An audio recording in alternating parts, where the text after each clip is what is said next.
And welcome back. आप देख रहे हैं आज पाकिस्तान और यकीनन प्रोग्राम में अब बात करना चाहूँगी। मैं कल परसों एक गाना सुन रही थी जिसके बोल कुछ इस तरह थे कि जो कुछ भी मैं कहना चाहूँ मेरे अल्फाज उस बात को बर्बाद कर देते हैं। Sometimes we all feel that frustration कि हम कम्युनिकेट करना चाहते हैं और वहाँ पर सही लफ्ज़ नहीं होते, सही मौका नहीं होता। And it got me thinking, but what about people जो इस क़ुव्वत गोयाई से महरूम हैं। आप यकीनन कह सकते हैं कि आज के टेक्नोलॉजी के ज़माने में वो साइन लैंग्वेज सीख सकते हैं, लेकिन क्या आप जानते हैं कि अमेरिकन साइन लैंग्वेज हो या ब्रिटिश साइन लैंग्वेज या अब तो जैसे पाकिस्तानी साइन लैंग्वेज भी है, ये तमाम की तमाम इस बात पे ऑपरेट करती हैं कि एक बच्चा क़ुव्वत समाज से तो महरूम है जिसकी वजह से वो बोलना सीख नहीं पाता, साइन लैंग्वेज या गोयाई से महरूम है तो उसको सीखना होता है, लेकिन बाकी उसकी तमाम कॉग्निटिव एबिलिटीज़ इन प्लेस हैं। लेकिन तमाम बच्चों के साथ, तमाम लोगों के साथ ये सूरत हाल नहीं है।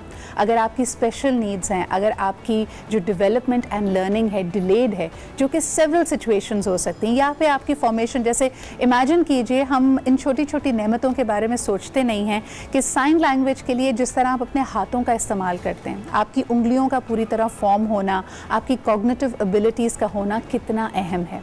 और अगर आपके पास ये ना हो तो आपको बताते चलें there is still hope. Traditional sign language यानी अमेरिकन साइन लैंग्वेज और ब्रिटिश साइन लैंग्वेज के अलावा एक और साइन लैंग्वेज है जो काफ़ी हद तक सिंप्लीफाइड है, और ये ख़ास तौर पे उन बच्चों के लिए है जिनमें कोई ना कोई लर्निंग डिसेबिलिटी है या उनकी कोई स्पेशल नीड्स हैं। आइए आपको बताते हैं मैकाथॉन के बारे में, और आपको ये भी बताएं कि अगर आप समझते हैं कि मैकाथॉन के बारे में कोई इंस्ट्रक्टर या कंटेंट आपको पाकिस्तान में और ख़ास तौर पे उर्दू में नहीं मिलता तो आज का सेगमेंट आपके लिए। बट जी जनाब, और हमने आपके लिए ढूंढ निकाला है एक ऐसी शख्सियत को who is not even fluent in Makaton, बल्कि वो उर्दू और अंग्रेज़ी में इसका कंटेंट भी क्रिएट कर रही हैं। बच्चों के लिए स्टोरी टेलिंग भी होती है, और ये उनकी अपनी नीड से निकल के उन्होंने इस अपॉर्चुनिटी को तलाशा। यानी होता है ना कि ज़रूरत ईजाद की माँ है, पहले ढूंढा, अपने लिए ढूंढा कि इस तरह का कंटेंट उनको मिल सके, लेकिन जब नहीं था तो उसको एक अपॉर्चुनिटी समझ के खुद ही शुरुआत कर दी। आपसे इंट्रोड्यूस करते हैं my very dear friend who is joining us live from London, जहाँ पे इस वक्त अलग सुबह के 5 बज रहे हैं। हमारे साथ मौजूद हैं समीरा सिद्दीकी। अस्सलाम वालेकुम समीरा। वालेकुम अस्सलाम। Thank you so much Samira for joining us this morning, and congratulations, what an enterprising and absolutely inspiring initiative। मुझे बताइए आपने खुद अपने आप को मैकाथॉन में इंटरेस्टेड कैसे पाया? मैंने थोड़ी सी बैक स्टोरी तो बताइए, लेकिन आपकी ज़बानी सुनना चाहेंगे। मेरी बेटी Ariana was born with a clot in her brain. It's called a cavernoma, and that caused global development delays with other medical conditions. And it was diagnosed when she was about a year and a half old, because उसके जो early milestones थे, she wasn't meeting those milestones, and that's when investigations were carried out. आगे जाके पता लगा कि उसकी speech impediment भी थी, and they had said that the speech may not come. Ariana was non verbal, she was not mobile, और उसकी फ्रस्ट्रेशन लेवल्स इतनी हाई हो गई थी because she was trying to communicate to us कि I am hungry, I am thirsty, और हमें समझ में नहीं आ रहा था। वो रो रही थी और हम उसको सुलाने की कोशिश कर रहे थे, things like that. So the Makaton is a sign, as you mentioned, it's a language that incorporates signing as well as speech as well as pictures. So it's a three-way system to try to get children to communicate with adults and with other therapists and professionals and generally the outside world. सही। तो यानी ये American sign language से और British sign language से ज़्यादा आसान ज़बान होगी, और ये ख़ास तौर पे उन बच्चों के लिए जिनकी और कॉग्निटिव डेवलपमेंट उस तरह से नहीं है, माइलस्टोन्स नहीं है और डिलेड है थोड़ी सी, राइट? एग्जैक्टली।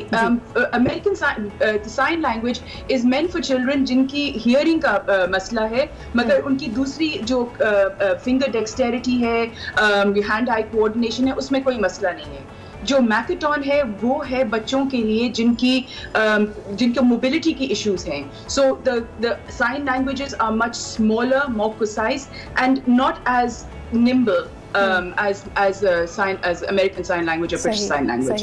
यानी जिसमें कॉम्प्लिकेटेड, अगर आप साइन लैंग्वेज का, मैं अपने व्यूअर्स के लिए थोड़ा सा आसान कर दूं कि अगर आप साइन लैंग्वेज का कोई चार्ट भी देखते हैं तो आपको बताया जाएगा कि मुख्तलिफ अल्फ़ाबेट्स के लिए फिंगर्स की खास मूवमेंट्स हैं, लेकिन अगर बच्चा या कोई इंसान वो मूवमेंट्स नहीं कर सकता, उनकी उंगलियां, उनकी हैंड आई कोऑर्डिनेशन उतनी ज़्यादा डेवलप नहीं है, तो उनके लिए ऑल्टरनेटिव मैकेटॉन के तौर पर मौजूद है। समीरा, मुझे बताइएगा कि आप अंग्रेज़ी और उर्दू का इसमें कॉन्टेंट डेवलप कर रही हैं, पेरेंट्स के लिए, केयर गिवर्स के लिए खुसूसी तौर पे बताइएगा ये ज़बान सीखना कितना मुश्किल है? आप इस जर्नी पे अब अल्हम्दुलिल्लाह आपको 1.5 साल हो गया है। Was it difficult to learn yourself? No, it wasn't. It wasn't difficult. I started when Ariana was a year and a half, so it's been about 5 years that I've been doing it now. But it's not at all difficult. आप शुरू करें छोटे signs. I mean, the simplified ones, the most important ones a child needs, which is for food, for drink, for sleep. So you know, आप जो उनकी basic necessities हैं उनको पहले सीख लें, फिर उसके बाद you can have other conversations with them and expand your vocabulary. मगर बिल्कुल मुश्किल नहीं है। सही। समीरा, मुझे ये भी बताइएगा कि ना सिर्फ आप एक मैकेटॉन इंस्ट्रक्टर हैं, कंटेंट क्रिएटर हैं, मगर आपकी एक इमीडिएट नीड भी थी, आप अरियाना की अम्मी भी हैं, तो मुझे बताएं कि जब अरियाना ने उसकी वोकैबुलरी एक्सपैंड हुई, उसने मैकेटॉन सीखनी शुरू की और जाहिर सी बात है अपने आप को एक्सप्रेस करना शुरू किया, उसके बिहेवियर में, पर्सनैलिटी में आपने क्या तब्दीली देखी? बहुत बड़ा इम्पैक्ट था मैकेटॉन का, बिकॉज फ्रस्ट्रेशन लेवल जब इतनी हाई हो जाती हैं, all you're doing is crying and all you're doing is screaming, but parents don't understand कि यू नो ये रोने वाला चीखना है, ये दर्द वाला चीखना है, ये थकन वाला चीखना है। सो मैकेटॉन के जरिए I used to ask her questions like, for example, I used to start the sign for more is this, where you cup your hand, this is sign for more. So हर चीज में you know खाने के वक्त खाना खत्म हो गया, do you want more, पीना खत्म हो गया, और तकरीबन 1 महीने बाद जब खाना खत्म हो गया, she went like this to me. It was the most wonderful day because she was telling me I want more. And immediately उसकी जो frustration थी कि मुझे भूख लग रही है, मुझे और खाना चाहिए, that was eliminated. इसी तरह से जो दूसरे signs उसने शुरू करना शुरू किया, उसकी personality में फर्क आ गया, she became more confident, she was able to reciprocate कि what she is feeling, is she happy, is she sad, is she tired. And more importantly, she was able to communicate this with other people other than parents. माँ बाप जो होते हैं वो अपने बच्चों की जो आवाज की समझ जाते हैं कि बच्चे को क्या चाहिए। सही। Objective of the exercise is कि inclusivity, कि आप अपने बच्चे को दुनिया में कैसे शामिल करते हैं, and allow the world to come to a part of their world and get the that meeting point, and Makaton is fantastic for that. मुझे बताएं समीरा, मुझे हैरत इसलिए भी हुई कि एक आप मेरी दोस्त हैं, I wanted to definitely highlight the initiative that you've taken, लेकिन जहाँ तक मुझे पता है कि पिछले 1 दहाई में आपने मिडल ईस्ट में टाइम गुजारा है, आप लंदन में मौजूद हैं, जो आप इमेजिन करते हैं कि सबसे ज़्यादा सोफिस्टिकेटेड मोस्ट इंक्लूसिव सोसाइटीज़ हैं, और आपको वहाँ पे भी मुश्किल हो रही थी in finding content, in finding instructors, तो आप समझ सकते हैं कि पाकिस्तान में तो इससे भी ज़्यादा फुकदान होगा। तो वो लोग जो इंस्ट्रक्शन में जाना चाहें, जो सीख कर दूसरों को सिखाना चाहें, उनके लिए क्या रास्ता हो सकता है? आपने ये कैसे सीखी? Are there certifications available, courses online available हैं? Yes. So there are certifications available from the Makaton Institute, which is where I did my certifications from. Also, is that problem kya hai कि there are modules available. There are the certificates that are available, but the problem with that is that it may not generally be applied to you. So what I needed to understand was basic requirements and not full conversations. और यही वाली बात है कि जब मैंने शुरू किया, I got so many responses back, not only from parents but from professionals in Pakistan. Can you teach us Makaton? Can you do small modules? And in my way, I started doing them through, I was actually approached by another school friend, Aisha Jamal of Center of Inclusive Care, and she had me as on her program as SEN Mum in lockdown. SEN stands for Special Education Needs, and she wanted to know how I manage my child's therapies at home, and that moved on to the conversation that I also do Makaton, and then the professionals started getting in touch with me that can you teach us Makaton, and that's where this has come up. And I was very fortunate. Rabia Aziz Rizvi of Special Needs Pakistan opened up the platform to me to be allow me to upload content, and that's the way I'm sharing what I know. It's like train the trainer. So I'm very privileged to have that opportunity. Absolutely, and keep that that torch burning. और इसी तरह लोगों तक ये मेरे ख्याल में इल्म की शमा भी पहुंचनी चाहिए। सबसे इम्पोर्टेंट है समीरा, मैंने देखा कि एक पोस्टर था जो आप उससे रिलेट कर सकती हैं कि जब भी कोई special needs parent reach out करता है डॉक्टर को, तो डॉक्टर कहता है कि जी अच्छा ये बिहेवियर का पैटर्न तुमने नोट किया, उसका लॉग रखो। लोग कहते हैं नहीं जी ये कोई मसला नहीं है, यानी 100 तरह की सलाह आती है। लेकिन जो एक कम्युनिटी है, एक मेरे ख्याल में सिस्टरहुड है of special needs parents amongst themselves, that needs to be highlighted. क्योंकि आपकी जो तकलीफ है या जो चैलेंज है वो साझा होता है, तो special needs parent always try to help out another parent. मुझे ये बताइएगा समीरा कि how can my viewers reach you? ये जो आप कंटेंट बना रही हैं, मॉड्यूल सिखा रही हैं, बच्चों के लिए स्टोरी टाइम कर रही हैं, ये कंटेंट वो कहाँ पे देख सकते हैं? I have a YouTube channel. It's called Samira Siddiqui, the virtual storyteller. I also have a virtual story, the Samira Siddiqui, the virtual storyteller Facebook page, and I upload whatever I do. I upload on both platforms, whether it's stories or whether it's small Makaton modules. I upload on both platforms. Right. So I'm very receptive. If anybody wants to get in touch with me, सवाल जवाब पूछना है कि कैसे मैं point A से आज तक पहुंचूं जहाँ पर मेरी बेटी मुझे पूरी चीज बता सकती है, दूसरों पे चुगली लगा सकती है, सही नहीं, आई थिंक चुगली not in the bad way. मैं कहती हूँ कि आजकल के ज़माने में when you need to be so protective about children, क्या हम सोच सकते हैं कि जो बच्चा जिसके पास अपने आप को एक्सप्रेस करने की सलाहियत ना हो, वो दुनिया में कितना वल्नरेबल है। उसके साथ अगर कोई ज्यादती होती है, कोई अब्यूज़ होता है, या वो किसी भी बात पे, बच्चा हसास होता है, अगर वो किसी बात पे बुरा फील करता है, अगर वो किसी को बता ना पाए, तो ये कितनी ज़्यादा घुटन की बात है। तो Sameera, hats off to you for doing this. आखिरी सवाल आपसे करना चाहूँगी, because I know your journey. You've been a fantastic marketing professional as well. लेकिन क्या आपको लगता है कि through Makaton and through Ariana, you found your true calling, your true purpose? Absolutely, because suddenly my world changed from having the long game to short games and short, the whole concept is the small pleasures that you get when you have these small accomplishments. So it's about a day to day, week to week, and and I love that. It's a privilege to be a Sen mom. Thank you so much Sameera for being here. एक दफ़ा फिर सबको बता दूं ji, Sameera Siddiqui virtual story teller, आप इनको YouTube पे और फेसबुक पे ढूंढ सकते हैं। स्पेशल नीड्स पाकिस्तान में Rabia Aziz, again a very dear common friend, she can be a connector as well. अगर कोई इनसे ये सीखना चाहता है, this is not just for kids but for anybody who has जो फॉर्मल जो अमेरिकन साइन लैंग्वेज या ब्रिटिश साइन लैंग्वेज को सीख नहीं सकते। इसमें सिर्फ और सिर्फ कुव्वत समात या कुव्वत गोयाई की नहीं, बल्कि अगर आपकी और कॉग्निटिव चैलेंजेस हो, लर्निंग डिसेबिलिटीज हो, हैंड आई कोऑर्डिनेशन या हैंड मूवमेंट्स में कोई भी मसला हो, then Makaton is your solution. Once again Sameera, thank you so much for joining us this early on from London. Great day. हम एक छोटे से ब्रेक की तरफ बढ़ते हैं and we'll be right back.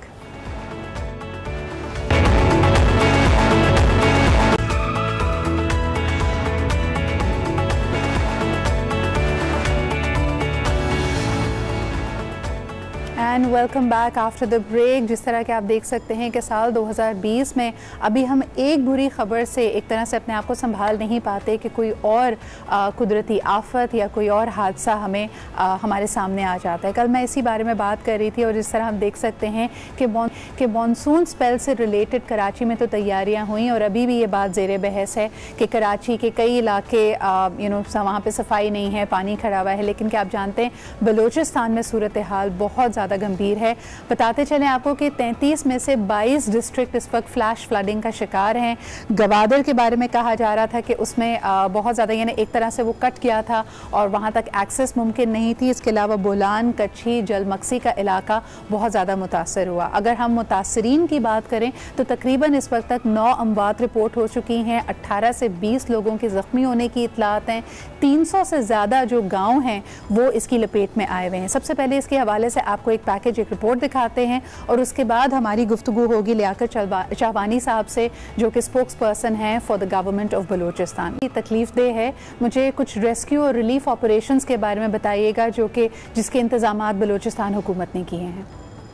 जी, बलूचिस्तान हुकूमत ने 15 रोज कबल ही अपनी तैयारियां शुरू कर दी थी क्योंकि फोरकास्ट थी और वज़ीर आला बलूचिस्तान जहां खान साहब ने PDMA, live stock, irrigation, agriculture department को डायरेक्शन जारी किए कि वो अपनी तैयारियां करें।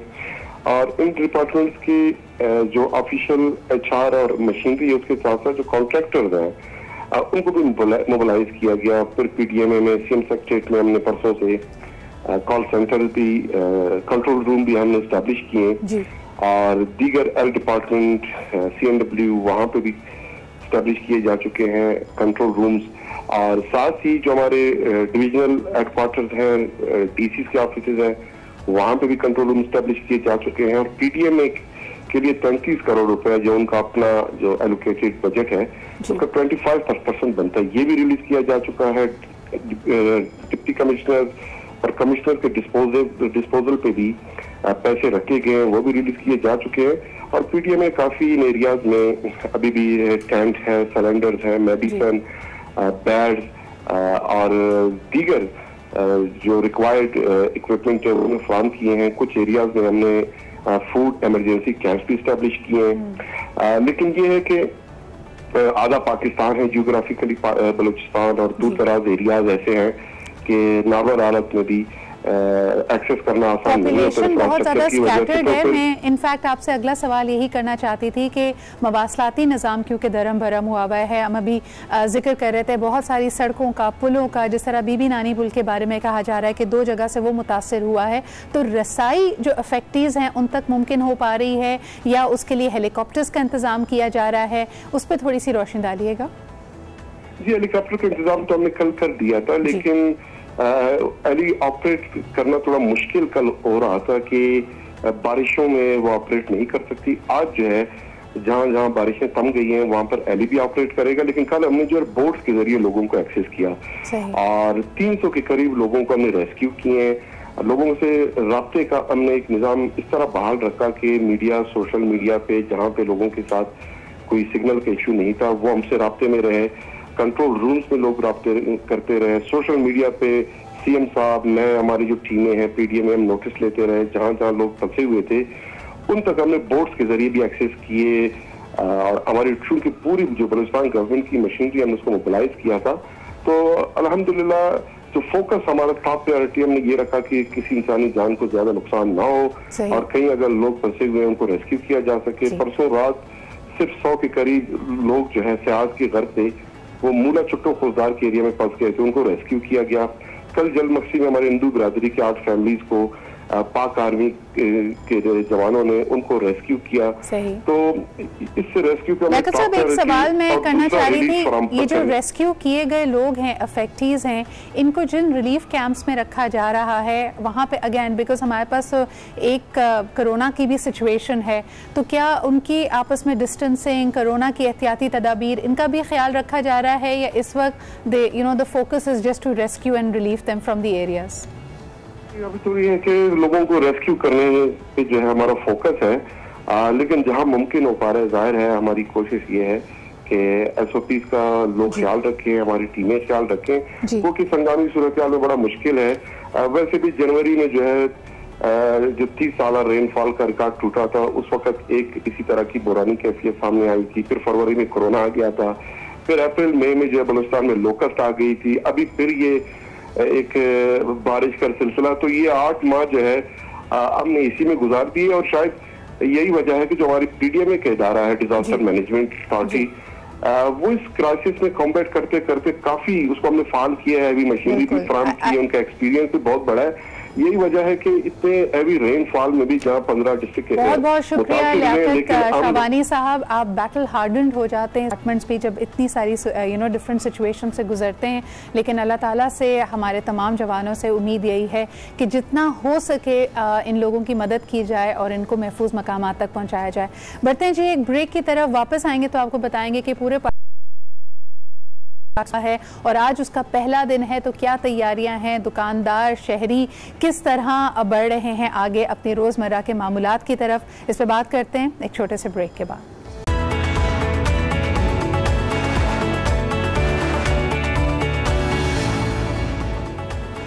And welcome back. आप देख रहे हैं आज पाकिस्तान। जी हाँ जी, टार्जन की वापसी सेट के ऊपर, और आप देख रहे हैं बाकायदा इसको हमारे आज न्यूज़ के स्टूडियो से।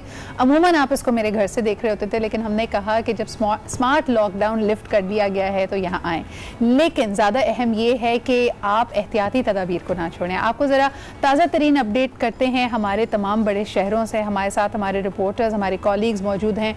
फ्रॉम लाहौर हमारे साथ मौजूद हैं जी हुमा बट। इसके अलावा आपको बताते चलें आज़म रहमान हमें ज्वाइन कर रहे हैं पेशावर से, और जुनेद जावेद हमारे साथ मौजूद हैं कराची से। अस्सलाम वालेकुम, thank you and good morning. सबसे पहले अगर आगाज़ जुनेद आपसे करना चाहूँ, कराची जो दारुल खिलाफा है when it comes to the मईशत, यानी हमारी जो इकॉनमी है, वहाँ पे इस वक्त क्या गहमा गहमी है? क्या आप सड़कों पर रश देख रहे हैं? स्मार्ट लॉकडाउन लिफ्ट हो गया है, इसका खैर मकदम किया है शहरियों ने? जायद के वक्त ये लॉकडाउन लगा रहा और इसके बाद फिर स्मार्ट लॉकडाउन जारी रहा। स्मार्ट लॉकडाउन से शहरी कहीं परेशान तो थे, लेकिन ये उम्मीद थी कि कारोबार रोज़ाना खुल रहा है। अब जब सिंध हुकूमत की जानिब से और कमिश्नर कराची की जानिब से वाज़ेह तौर पर अहकामात आए हैं कि कराची के अंदर अब मार्केटें खुली रहेंगी, न सिर्फ मार्केटें बल्कि सिनेमा, शॉपिंग मॉल्स और दीगर मुकामात जैसे कि मज़ारात को भी बंद करने का कहा गया था। अब ये तमाम चीज़ें जो है वो खोलने के लिए अहकामात जारी कर दिए गए, तो शहरियों के चेहरे खिल उठे हैं। उनका कहना है कि अब कारोबार वो देर रात तक कर सकेंगे, क्योंकि स्मार्ट लॉकडाउन में 7 बजे पुलिस इलाके की जो होती थी वो कराची के मुख्तलिफ बाजारों में मार्केटें बंद करवा दिया करती थी। सुबह 8 बजे से लेकर शाम 7 बजे तक का टाइम सिंध हुकूमत की जानिब से तजवीज़ किया गया था, लेकिन अब लोग रात गए तक जो है इसी तरीके से अपना कारोबार कर सकेंगे। कराची में रात को जो है वो बहुत ज़्यादा रोशनी हुआ करती थी, क्योंकि कराची को रोशनियों का शहर कहा जाता है। इस वजह से रात को रेस्टोरेंट्स में भी जो है बहुत ज़्यादा सन्नाटा देखने में आ रहा था इस लॉकडाउन के दौरान। अब रात को सिटिंग एरिया में जो है वो लोग बैठेंगे, होटल्स चाय के जो है वो भरे रहेंगे। लोगों का ये कहना है कि इस तरीके से जिस तरीके से सिंध हुकूमत ने अब लॉकडाउन बड़ा खौफनाक मंजर आप खींच रहे हैं, जिस तरह आप ये रात गए तक कॉफ़ी शॉप्स के खुले होने की बात कर रहे हैं। अहम ये है कि ये कॉफ़ी शॉप्स और ये बैठक की जगहें कोविड के जो SOPs हैं उनको भी फॉलो करें, यानी उनको फुल कैपेसिटी पे ऑपरेट करने की इजाज़त नहीं होनी चाहिए। और ये जो चेहरे खिल गए हैं जिनका आप जिक्र कर रहे हैं, आई होप इन खिले हुए चेहरों पर लोगों ने मास्क भी लगाए हुए हों। अब चढ़ते हैं जी हुमा की तरफ। क्या हाल चाल है हुमा? लाहौर में क्या सूरत हाल है? बूंदाबांदी और बारिशों का सिलसिला तो अभी भी जारी है वहाँ पे? अल्हम्दुलिल्लाह सब कुछ ठीक ठाक, लेकिन मैं ये ज़रूर बता दूं कि मौसम ज़रूर सुहाना हो चुका है, लेकिन बहुत से ऐसे एरियाज़ हैं जहाँ पर पानी खड़ा हो गया। जिस तरह कराची में पानी खड़ा होता है, आजकल हम लोग देख रहे हैं कि लाहौर में भी वही सूरत हाल होती जा रही है। जगह जगह पानी खड़ा हो जाता है, जिसकी वजह से लोगों को मुश्किलात का सामना करना पड़ता है। लेकिन आज एक खुशी की खबर ये भी है कि आज जो लॉकडाउन है वो लिफ्ट कर लिया गया है, हटा लिया गया है। आज से लॉकडाउन ख़त्म हो चुका हुआ है, लेकिन क्योंकि लाहौरियों का एक स्टाइल है कि वो आराम से सुबह नाश्ते वाश्ते कर करके तो फिर उसके बाद अपने खाना होते हैं। तो इसी तरह के हम लोग देख रहे हैं मार्केट्स जिस तरह पहले थी, जिस तरह हम लोग देखते थे 12 बजे के करीब जो मार्केट्स थी, स्पेशली शॉपिंग मॉल्स जो थे वो खुलते थे और वहाँ पर लोगों की गहमा गहमी शुरू होती थी। उसी तरह अभी वहाँ पर इसी तरह का सूरत हाल होगी, लेकिन अभी क्योंकि 12 नहीं बजे हैं, तो इस वजह से ज़्यादातर जो शॉप्स हैं इस वक्त हमें बंद दिखाई दे रही हैं। 12 बजे के बाद यहाँ पर गहमा गहमी होगी और वो भी अरूज पर होगी, क्योंकि खवातीन बच्चे और क्या रिएक्शन है? कल मैं देख रही थी कि टिकटॉक पे और दीगर सोशल मीडिया फोरम से बच्चों की रोती हुई वीडियोस और काफ़ी मज़ाक़ा खेज़ वीडियोस सामने आ रही हैं, क्योंकि उनको कहा जा रहा है कि 15 से स्कूल भी खुलने वाले हैं, जिस पे वो ज़्यादा खुश नज़र नहीं आ रहे। आपको कुछ पता है क्या रिएक्शन है पेरेंट्स का और टीचर्स का? जी बिल्कुल, बच्चे तो बहुत खुश थे कि उन्हें इतनी देर तक की छुट्टियां मिली हैं, लेकिन अब 15 सितंबर की डेडलाइन दी गई है कि 15 सितंबर को उनकी ये खुशियां जो हैं वो थोड़ी सी कम हो जाएगी, क्योंकि हम लोग ने देखा है कि हालांकि ऑनलाइन क्लासेस का सिलसिला भी जारी रहा है, लेकिन उसके बावजूद बच्चे जो थे वो काफ़ी इंजॉय कर रहे थे घर में अपने फैमिली के साथ, अपने पेरेंट्स के साथ। और बाहर निकलते वक्त जब क्योंकि इन्हीं दौरान यहाँ पर हम लोग ने देखा ईद भी आई, दोनों आपके पीछे हमें ट्रैफिक की आवाज़ आ रही है, मेरे ख्याल में जिंदा दिलाने लाहौर अब अपनी अपनी मंजिलों की तरफ बढ़ते हुए ट्रैफिक पे ट्रैफिक का दबाव बढ़ रहा है, सड़कों पे निकल आए। ज़रा चलते हैं जी पेशावर की तरफ। आज़म हमारे साथ मौजूद है। अस्सलाम वालेकुम आज़म, क्या सूरत हाल है पेशावर में? वालेकुम अस्सलाम।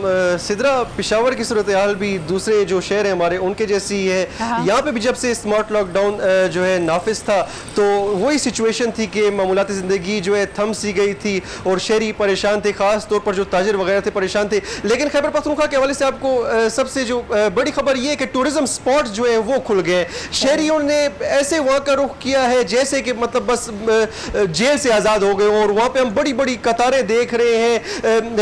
एबटाबाद का इलाका हो गया, नारान हो गया, कागान हो गया, स्वात हो गया, मालम जबा हो गया, इन सभी इलाकों से जो हमें रिपोर्ट्स आ रही हैं गाड़ियों की लंबी कतारें लगी हुई हैं और लोग वहां पहुंचने के जो सड़कें वगैरह वहीं पे रक्स कर रहे हैं, वीडियोस बना रहे हैं, पिक्चर्स ले रहे हैं और काफी खुशी का जो समा है टूरिज्म के जो इलाके, क्योंकि खैबर पख्तूनख्वा का ज्यादातर जो इलाका है वो टूरिज्म से रिलेटेड है, तो वहां पे जो है शहरी पहुंच गए और अपना खूब इंजॉय कर रहे हैं। और जैसे उनको कोई एक किस्म की आजादी मिल गई हो, और काफी बड़ी तादाद में ईद से ये, क्योंकि 8 तारीख से खोला गया था ये टूरिज्म स्पॉट, तो ईद से ही रश है और अभी तक ताहाल रश है और शहरी बड़ी तादाद में वहां का रुख कर रहे हैं। आज़म, SOPs के बारे में क्या कहेंगे? कुछ मेरे ख्याल में हवा में उड़ा दिए गए हैं बिल्कुल SOPs को, कोई एहतियात कर रहे हैं? आपके इर्द गिर्द जो लोग आपको नज़र आ रहे हैं, जो ट्रैफिक नज़र आ रही है, क्या लोगों ने मास्क लगाए हुए हैं या उनको लग रहा है कि कोरोना भी रुखसत हो गया है लॉकडाउन के साथ साथ?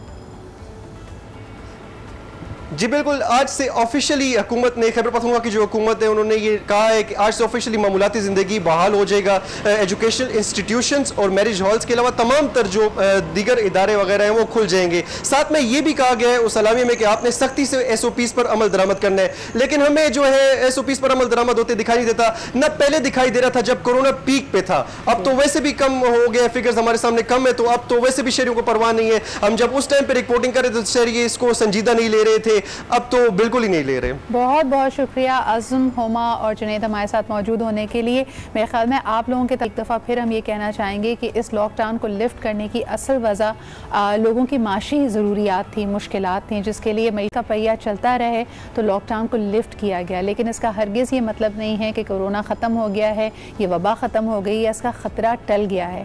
बहुत अहम है कि हम SOPs को फॉलो करें, क्योंकि जिस तरह पूरी दुनिया में देखा जाता है इसकी जो सेकेंड वेव आती है जो कि इनएविटेबल है, आएगी, लेकिन हमें दुआ ये करनी चाहिए वो इतनी सिवियर ना हो। पूरी दुनिया में हमने ये देखा है कि सेकेंड वेव अमूमी तौर पे ज़्यादा शिद्दत से आती है, तो इस पर भी ज़रा बात कर लेते हैं। और वैसे भी जिस तरह के ये जो टाइम होता है वो बड़ा गहमा गहमी का वक्त होता है, खुशियों का वक्त होता है। 14 अगस्त अराउंड द कॉर्नर है, हम देख सकते हैं कि गली मोहल्लों में हमारा सब्ज़ हिलाली परचम लोगों ने अपने घरों पर, अपने मोहल्लों पर आवेज़ा किया हुआ है। लेकिन हुब्बुल वतनी इससे ज़्यादा और क्या मायने रखती है, वो भी आज यानी साल 2020 में, जिसमें आप थ्रू आउट हमारे प्रोग्राम में देख रहे हैं मुख्तलिफ आफात का, कुदरती मुश्किलों का, हादसात का हमें सामना है। तो इस वक्त में हुब्बुल वतनी और एक ज़िम्मेदार पाकिस्तानी शहरी होने का क्या सबूत हो सकता है हमारे रवैयों में, इस पर बात करते हैं। जी हमारे साथ मौजूद हैं द वन एंड ओनली, आप उनको मीडिया में अक्सर देखते हैं, चाहे समाजी इशूज़ हों, रिलीजियस इशूज़ हों,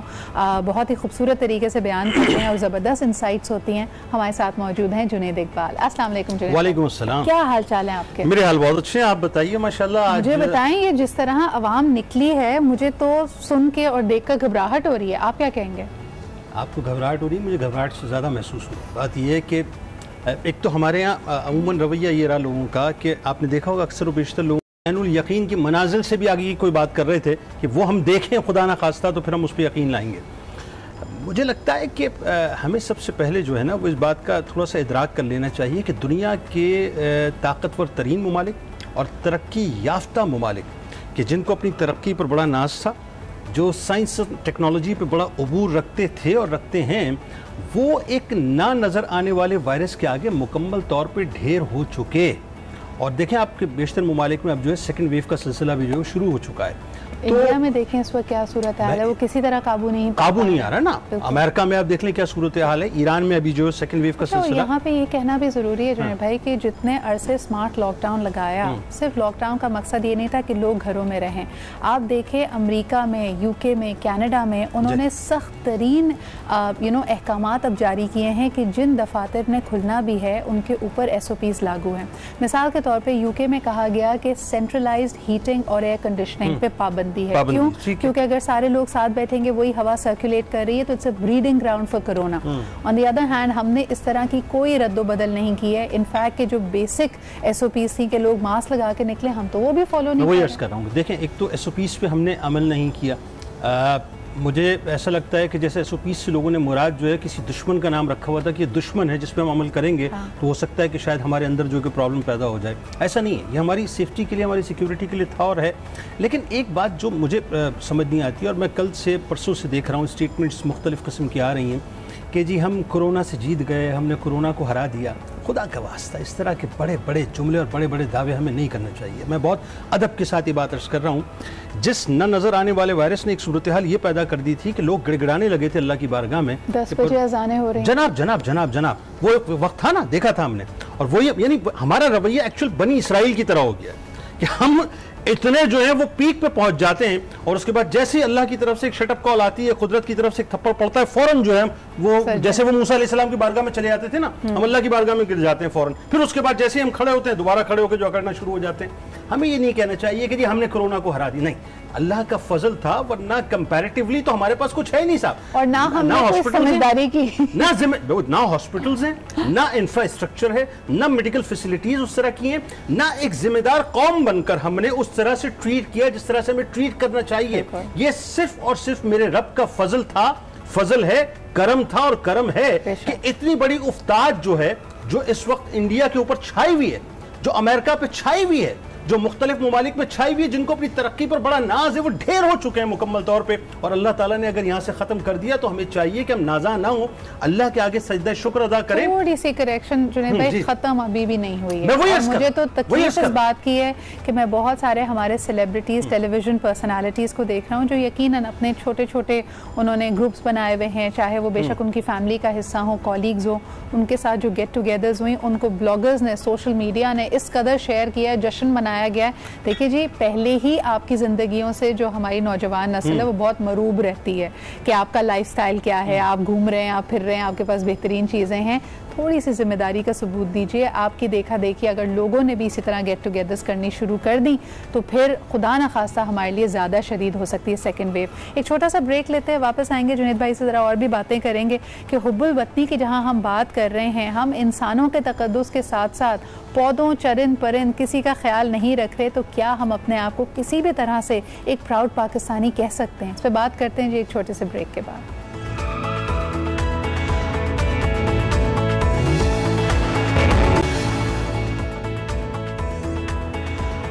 जी जनाब, वेलकम बैक। आप देख रहे हैं आज पाकिस्तान। चंद दिन दूर है पाकिस्तान का यौम आज़ादी, लेकिन हम आज़ादी के साथ साथ आज़ादी का भरपूर मेरे ख्याल में फ़ायदा उठा रहे हैं, और इस तरह फ़ायदा उठा रहे हैं कि हम हर चीज़ से ही आज़ाद हो गए, मादर पिदर आज़ाद हो गए जी।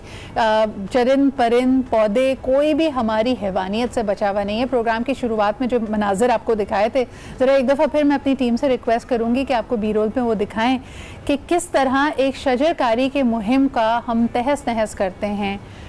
किसी ख़ास पर्सनालिटी या हुकूमत से अगर आपको बुग़्ज़ है भी या तहफ़्फ़ुज़ात है भी, लेकिन जो अच्छा काम हो रहा है वो इन नज़रियाती डिफरेंसेस से राइज़ अबव करके हम उसको अप्रीशिएट क्यों नहीं कर पाते? अगर हम देख रहे हैं कि मौसम तब्दील हो रहा है, शदीद गर्मी आ रही है, अगर आप दीन की बात भी करें तो हमारा तो दीन भी यही सिखाता है। कहा गया है कि अगर तुम जंग करके फतहयाब हो जाओ और इलाके पे काबिज़ हो जाओ, वहाँ के भी किसी दरख्त को नुकसान मत पहुँचाना। ये वो जंगी उसूल हैं जो मुसलमानों को आज से 1400 साल पहले दिए गए। आज तो ना कोई जंग थी, ना कोई और मंजर था, लेकिन एक बर्बरियत का नज़ारा हमने देखा। जुनैद भाई क्या कहेंगे, ये जो विजुअल्स आप देख रहे हैं अपनी स्क्रीन पे? इस पर इंतहाई तकलीफदेह मनाजिर हैं, इंतहाई मतलब ये दिल सोज मनाजिर हैं, क्योंकि मुझे ये मनाजिर देखने का है कि जैसे ये पौधे जो हैं, पौधे नहीं थे बल्कि इसराइल के एजेंट थे। ये मुझे ऐसा महसूस हो रहा था कि दुश्मन थे हमारे, या यूँ कहिए कि ये यहूदी साजिश के तहत जो है बाकायदा पाकिस्तान की सरजमीन पर प्लान किए गए थे। मुझे कुछ ऐसा तासुर मिलता है। तकलीफ बात यह है कि हम अब भी मतलब 73 बरस हो गए, उसके बावजूद भी हम एक कौम जो है वो नहीं बन सके। सियासी इख्तिलाफ होता है, सियासी इख्तिलाफ होना चाहिए, नज़रियाती इख्तिलाफ होता है, नज़रियाती डिबेट्स होनी चाहिए। मैं आपकी बात से किसी जगह डिसएग्री कर सकता हूँ, आप मेरी बात से किसी जगह डिसएग्री कर सकती हैं। ज़रूरी नहीं है कि मैं और आप किसी एक नुक्ते पे मुत्तफ़िक़ हो जाएं, लेकिन इख्तिलाफ जो है वो एक लिमिट तक होना चाहिए। जब इख्तिलाफ जो है मुखालिफत में तब्दील हो जाए और मुखालिफत बुग़्ज़ में तब्दील हो जाए और अंधी तकलीद में तब्दील हो जाए, तो आलम यह होता है कि फिर आपको ये मालूम नहीं होता कि आप जिस ज़मीन पर आग लगा रहे हैं, बुनियादी तौर पे वो आग आपको भी अपनी लपेट में ले लेगी। बिल्कुल जुनैद भाई, आपकी बात का सिरा इससे जोड़ूंगी क्योंकि यहाँ पे आपने इख्तिलाफात का भी जिक्र किया और इसराइल का भी जिक्र किया। सरवर कायनात हुजूर अकरम सल्लल्लाहु अलैहि वसल्लम का इरशाद था, इस इलाके के बारे में माना जाता है कि एक फोरकास्ट थी, एक पेशन गोई थी कि जो यहूदी यहाँ पे बहुत मसाइल होंगे, प्रॉब्लम्स होंगे, लेकिन उनको अमान हासिल होगा जिनके घर के सामने जैतून का दरख्त होगा। और आप यकीन करें, इस बात पे इतना कामिल यकीन उन यहूदियों को भी है कि इजराइल में जाएं, हर घर के सामने वो पेड़ उन्होंने लगाया हुआ है। और ऑन दी अदर हैंड हम क्या कर रहे हैं, हमारे सामने सूरत हाल है। असल में वो क़ुर्ब क़यामत की अलामत में जो है वो एक अलामत है जो जिसमें गरकत का दरख्त गालिबन उसका जिक्र आता है कि वो जो है बाकायदा महफूज करेगा उस वक्त यहूदियों को, और मतलब जो है वो अपना उनको हिफाजत में अपनी लेगा। तो मेरा मकसद जो कहने का है वो ये है कि हमारे यहाँ जो सबसे बड़ी प्रॉब्लम है ना सिद्रा, वो ये है कि हम बिना सोचे समझे रसूल करीम सल्लल्लाहु अलैहि वसल्लम का आपने एक हवाला दिया। देखिए कैसी कमाल बात है कि कुर्बान जाइए रहमतुल लिल आलमीन की रहमतुल लिल आलमीनी पर कि आपने कोड ऑफ कंडक्ट बताया है जंगों का, कि जब आप जंग लड़ेंगे तो आप इस बात का ख्याल रखेंगे कि आप बुजुर्गों को जो है वो जिच नहीं करेंगे, उनको तकलीफ नहीं देंगे, उनको जख्मी नहीं करेंगे, उन पर वार नहीं करेंगे, आप औरतों की हिफाजत करेंगे, आप बच्चों की हिफाजत करेंगे, आप जानवरों की हिफाजत करेंगे, यहां तक कि आप पेड़ पौधों को जो है तकलीफ नहीं पहुंचाएंगे। अब ये दर्स मिलने के बाद हम इस दर्स को अपनी जिंदगी का हिस्सा बनाने की बजाय हम जो है अपना सारा बुग़्ज़ और दुश्मनी जो है सिर्फ मतलब शख्सी अदावत है ना, शख्सी अदावत है, मुझे आप नहीं पसंद, मैं जी ऐसी तैसी कर दूंगा, क्यों करूंगा भाई। लेकिन मैं सोचने पे मजबूर हूँ यहाँ पे जुनैद भाई कि जो शख्स भी आप कहते हैं ना कि तालीम की कमी है, आगाही की कमी है, तरबियत नहीं की, अगर किसी एक मजमे को कहा भी जा रहा हो कि जाओ और ये जो पेड़ लगाए गए हैं उनको उखेड़ दो, कोई तो रमक, कोई तो अकल अल्लाह ने उनको भी दिया, अशरफुल मखलूकात तो वो भी है, क्या सोचे समझे बगैर इस तरह आ जाते हैं आगे लोग। असल में बात वही है ना, बड़ा अलमिया हो गया है कि हम बुनियादी तौर पे दो इंतहाओं में बट चुके हैं। सही। देखिए मुझे कहने दीजिए कि एक तरफ हमारे इस माशरे के अंदर जिसके बारे में मुझे बहुत तकलीफ़ होती है कि मजहबी इंतहा पसंदी हो गई है, और दूसरी तरफ जो है वो हमारे यहाँ लिबरल इंतहा पसंदी नज़र आती है। हम इन दो इंतहाओं के दरमियान जो है बट कर रह गए। बुनियादी तौर पर दीन इस्लाम इंतहा पसंदी का मजहब नहीं है, इंतहा पसंदी का दर्स नहीं देता, वो तो एतदाल पसंदी की बात करता है। और एतदाल यही है, आप अपना मौक़िफ़ पेश करें एक अच्छे अंदाज से, एक सुलझे हुए अंदाज से, और सामने वाले की बात को सुने, फिर किसी ऐसी जगह पे जहाँ पे कंसेंसस हो सके, जहाँ पे दोनों तरफ जो है वो एक कॉमन बातें हों, उसको लेकर जो है बात को आगे बढ़ाएं। हमारी बदनसीबी ये हो गई है साहब कि हमने अपने आप को इंतहाओं के अंदर इस हद तक बांट दिया है कि अब हम जब आग लगाने पर आते हैं ना, तो ये देखते ही नहीं है कि हमने आग किसको लगा दी, कैसे लगा दी, किस वक्त लगा दी। और सबसे बढ़कर ये कि इशू क्या है। देखिए यहाँ पे मुझे इंतहा पसंदी का लफ्ज़ बड़ा सख्त लगता है, लेकिन शायद हमें डिस्क्राइब करने का कोई और तरीका नहीं है। अगर आपके ख्यालात में, उसूलों में किसी बात पे आप इतना डट गए हैं कि उसमें शिद्दत पसंदी आ गई है, फिर भी मैं ये समझने से कासिर हूँ कि अगर आप उसको रिलीजियस पॉइंट ऑफ व्यू से ले लें या लिबरल पॉइंट ऑफ व्यू से ले लें, अगर आप अपनी बात पर इस कदर डटे हुए हैं, इनमें से कोई स्कूल ऑफ थाट आपको लोगों को नुकसान पहुँचाना या फिर माशरे को, एनवायरनमेंट को ख़राब करने का दर्स नहीं देता। इस बारे पे अगर आपके भी ख्यालात हैं, हमें कॉल करके बताइए कि व्हाट डू यू थिंक। और मुझसे सबसे ज़्यादा इंपॉर्टेंट है, चलें जी, इस बात पे अपनी तकलीफ़ का हम इज़हार कर सकते हैं, मायूसी का इज़हार कर सकते हैं। ये जो माशरा जिसकी आए दिन संगदली के मनाज़र हम अपनी स्क्रीन पर देखते हैं, सोशल मीडिया पर ट्रेंड होते हुए देखते हैं, कभी देखते हैं कि एक बेटा इतनी गुस्ताखी कर रहा है कि अपनी माँ को ही तशद्दुद का निशाना बनाता है, कभी हम जानवरों पर इसी तरह के तशद्दुद को। ये हमारी फ्रस्ट्रेशन है या यू फील के ये अब सिदरा गाड़ी और बात बहुत आगे निकल चुकी है, इस माशरे में तब्दीली या बेहतरी या इनको दोबारा राह रास्त पर लाना नामुमकिन है? जुनैद भाई, आपका क्या ख्याल है? कुछ बेहतरी की उम्मीद है? नहीं, बिल्कुल है। देखें, आपको बेहतरी की उम्मीद रखनी भी चाहिए और बेहतरी के लिए काम भी करना चाहिए। कैसे, मैं आपसे अर्ज़ करता हूँ। देखें, माशरे तनज़्ज़ुली का शिकार होते हैं, माशरे में तनज़्ज़ुल आता है, माशरा इफ़रात व तफरीद का शिकार होता है। ऐसा नहीं है कि ये इस माशरे में अगर हो रहा है तो पिछले अदवार में ऐसा कुछ नहीं हुआ। बात वही है कि आज मीडिया चूँकि बहुत वोकल हो चुका है, बहुत वाइब्रेंट हो चुका है, चीज़ें हमारे सामने बहुत खुल के आती हैं। ये और बात है कि पहले के मुकाबले में अब चीज़ें जो है बड़ी इंजीनियर्ड फॉर्म में हमारे सामने आती हैं, ये एक अलग मसला है। मेरा मानना यह है कि आप लोगों को अच्छी बात बताते रहें, आप लोगों को मोटिवेट करते रहें। ये जो आप बात इस वक्त कर रही हैं या जो मैं इस वक्त बात कर रहा हूं, कहीं ना कहीं किसी जगह ये बात पहुंच रही है। लेकिन मुझे लगता है डिस्कनेक्ट भी है, और डिस्कनेक्ट ये है कि हम जब ये बात सुनते हैं ना तो मुझे लगता है ये मेरा मसला नहीं है, ये कहीं दूर परे गांव देहात का मसला है, किसी और कस्बे की बात हो रही है जहाँ पे शायद जहालत बहुत है, गुर्बत बहुत है, फ्रस्ट्रेशन बहुत है, तो वहाँ होता है।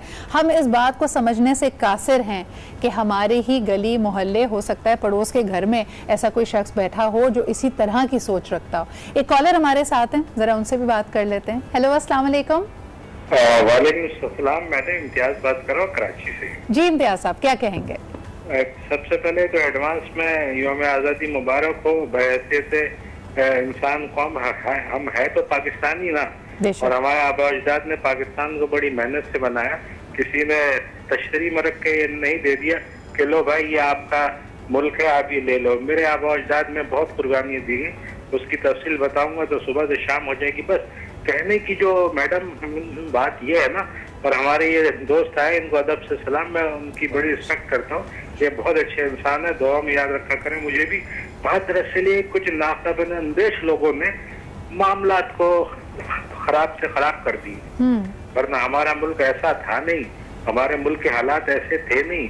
पड़ोसी के लिए जान देने को कुर्बान था और तैयार था, मगर अल्लाह जाने मादा परस्ती ने हमारे लोगों को कहाँ से कहाँ पहुंचा दिया। अब कराची की हालत आप ले रहे, दुनिया के वर्ल्ड क्लास मुल्कों में से है, जो कि पूरे पाकिस्तान को ये तो नहीं कहूँगा पालता है, मगर इसका जो पार्टिसिपेशन है बहुत ज्यादा है, और इसकी हालत ऐसी कर दी। और तमाम इदारे, तमाम लोग जो कुछ कर सकते हैं वो मुंह पे टेप लगा के बैठे रहते हैं। ये नहीं, हम पाकिस्तानी है ना। कभी आपने ये सोचा है, आपने एक हवाला दिया सर, मैं इसको थोड़ा सा प्रोब करना चाहूँगी कि इतनी कुर्बानियों के बाद हासिल की हुई इस सरजमीन की मोहब्बत हमारे आबा व अजदाद हमारे दिलों में क्यों नहीं डाल पाई ना? तो सीना बसीना चलती है ना कि इतनी कुर्बानियाँ थी, ये किस्से हर बच्चे ने सुने, लेकिन उसके बाद हर आने वाली जनरेशन ने इसको फरामोश कैसे कर दिया? उसको हम साथ लेके अपनी शनाख्त के तौर पर क्यों नहीं आगे बढ़ पाए? मेरी बहन, ऐसा नहीं है, बाखुदा मोहब्बत का जो समंदर है ना, आज भी हम जो नस्लें हैं उनके अंदर मौजूद है, मगर क्या करें? आप देख लेंगे क्या से क्या हो रहा है, जान खतरे में आ जाती है। ज्यादा वतनी दिखाएं तो हमारे यहाँ के लोग हमारे जान के दुश्मन बन जाते हैं। सर कहीं ना कहीं तो डिस्कनेक्ट है ना। हम समझते हैं कि वतन से मोहब्बत का मतलब है कि अगर सरहद को किसी ने मैली निगाह से देखा तो हम वहां पहुंच जाएं। वो मोहब्बत तो हम दिखाते हैं, उसमें भी जाहिरियत है, हमारी मोहब्बत में भी जाहिरियत है, लेकिन अपने घर से कूड़ा करकट बाहर फेंकते हुए हमें यह ख्याल नहीं आता कि ये जो घर के बाहर की सड़क है ये भी हमारा ही घर है। आप बिल्कुल सही कह रही हैं, और ये मामलात आवाम और हुक्मरान इंतजामिया सबकी जिम्मेदारी, आवाम भी उसी तरह के इसके अंदर कसूरवार है जैसे कि इंतजामिया। बहुत बहुत शुक्रिया। बहुत पहले कह दिया, 1400 साल पहले जुनेद भाई कह दिया गया था, जैसी कौम होगी वैसे ही हुक्मरान आएंगे। एक छोटा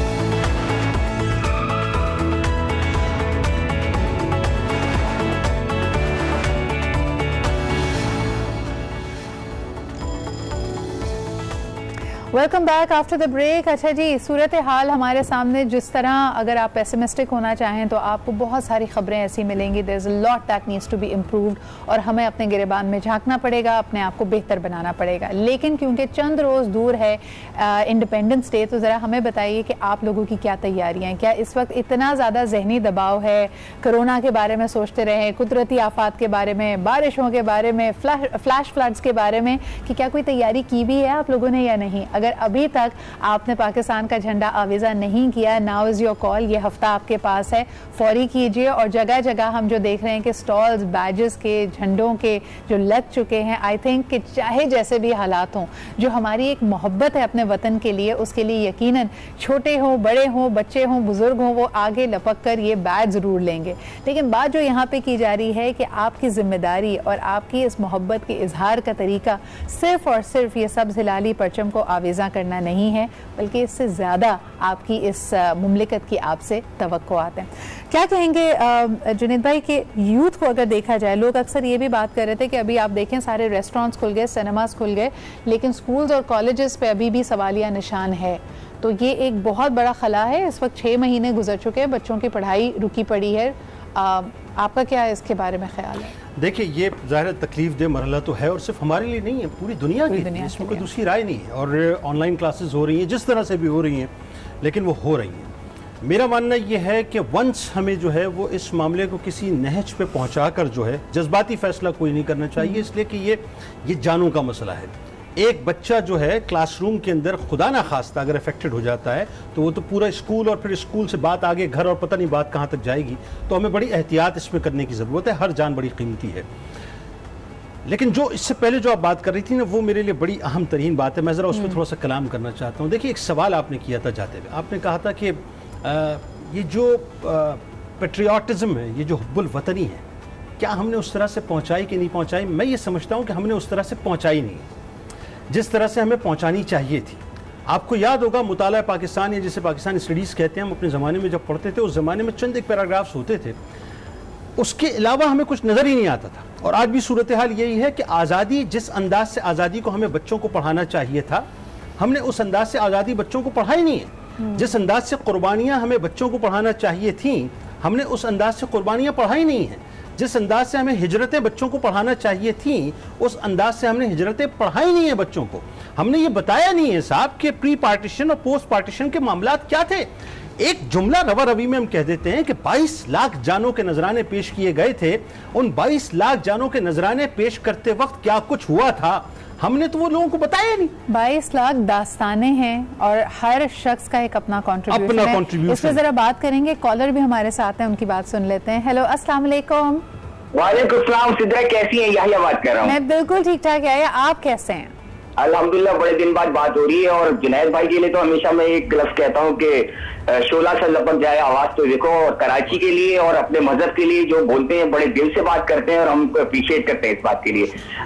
सीधा एक तो सबसे बड़ी आजादी हमें ये मिल गई है कि आज कुछ लॉकडाउन का हिस्सा खुल चुका है। अल्लाह का शुक्र है, बहुत सारी चीजें नॉर्मलाइज हो जाएंगी। मेरा जो आपका इशू था ना, आप जो कहना चाह रही थी, वो मैंने इसको इस तरह देखा है कि हम क्या, नई नस्ल इसको समझ रही है कि पैगाम आजादी का पैगाम क्या है, 14 अगस्त का पैगाम क्या है। तो हमें रियलाइज ये करना चाहिए कि हम लोग उसको कन्वे क्या कर रहे हैं। अगर हमारी जिम्मेदारी है हम नौजवान नस्ल को कन्वे करें, तो वो मैं ये समझता हूँ कि आपने जैसे कहा ना कि अगर मैं अपने वतन से मोहब्बत करता हूँ तो मैं अपने वतन के लिए क्या करता हूँ। मैं इसकी मिसाल इस तरह, मेरे बच्चे बड़े हो चुके हैं, जाहिर बात 18 प्लस के हो चुके हैं, तो मेरे घर में कुछ चीजें होती हैं वो मैं कर रहा होता हूँ। जब वो कुछ चीज नहीं कर रहे होते, जैसे उन्हें पानी भर के लाना है, कोई चीज करके लानी है, मैंने कहा भाई आप इस घर को इस्तेमाल करते हो, आप इस घर के लिए खाना खाते हो, आप पानी पीते हो, तो why don't you do your work for you, अपनी ड्यूटी भी तो दो। तो यही हमें समझना चाहिए कि जब आपने मुल्क आपको मिला है तो अपनी जिम्मेदारियों का एहसास करें, अपने घर का कचरा उठा के बाहर नहीं डाले, क्योंकि वो भी आपके वतन का हिस्सा है। अगर वो आप गंदा करेंगे तो हमने एक जो चीज मैं समझ पाई हूँ ना, कि हम सब में कहीं ना कहीं बहुत हम पेट्रियाटिक हैं, हुब्बुल वतनी का जज्बा है, लेकिन हमारी जो उसकी अंडरस्टैंडिंग है, मुझे लगता है वो बहुत लिमिटेड है। हमें लगता है कि अगर कोई बच्चा या कोई स्टूडेंट पढ़ाई में बहुत अच्छा है और उसने वर्ल्ड में डिस्टिंक्शंस ली हैं, तो उसने अपना काम कर दिया, लेकिन उसका जो ओवरऑल रवैया है, क्या वो सोच रखता है, क्या उसका बिहेवियर है, वो मुल्क में कैसे चलता फिरता है, क्या इस स्ट्रेट ए स्टूडेंट होने के बावजूद अगर वो मैकडॉनल्ड्स में भी जाता है तो कतार में खड़े होने को कहीं अपनी इज्जत के हद तक तो नहीं समझ लेता। तो ये छोटी छोटी चीज़ें होती हैं जिसमें किरदार साजी का बड़ा अहम पहलू है। बहुत बहुत शुक्रिया जुनैद भाई हमारे साथ मौजूद होने के लिए। वक्त हमारे पास कम है और हमेशा की तरह बहुत सारी खबरें आ रही हैं, आपको एक न्यूज़ ब्रेक की तरफ भी जाना है, लेकिन आज के लिए इतना ही। कल आपसे फिर मुलाकात होगी, अपना ख्याल रखें, खुदा हाफिज़।